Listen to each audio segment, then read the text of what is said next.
Hi there guys.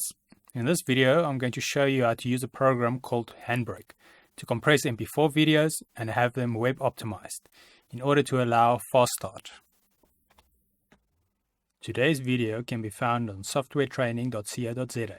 Software Training website has lots of videos about how to solve specific software problems in real use cases. New videos uploaded daily.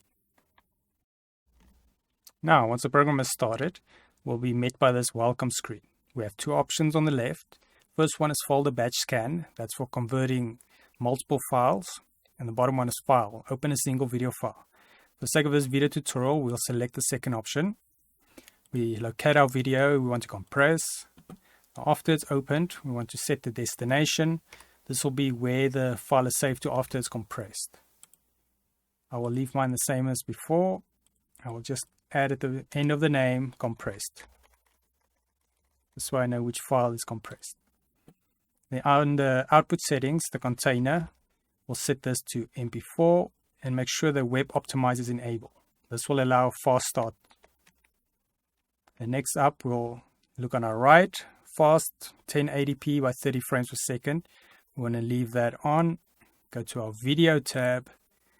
And then under frame rate, we want to make sure this is still set to 30. And then we'll enable constant frame rate. Next up, we enable average bit rate, and we'll set this to the same as what we recorded at. In my case, 512. Disable two-pass encoding and disable turbo first pass. Then we go to our picture tab. We just want to make sure the input and output's the same. In my case, it will be 1600 by 900, 16 by 9 aspect ratio. In the anamorphic setting, we will set this one to none. Keep aspect ratio, we can leave that on. Then we go to the audio tab. We locate bitrate.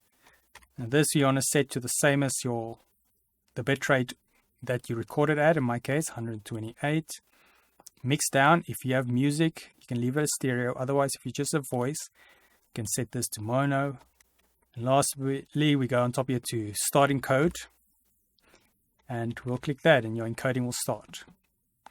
The progress you will see at the bottom here. It might take quite long depending on the length of your video, and then once that's done, your video will be ready for web upload. Well, thank you for watching this video. For more videos like this, visit softwaretraining.co.za. You can easily navigate by software name, version, and select the topic you would like to watch. You search the challenge you're facing.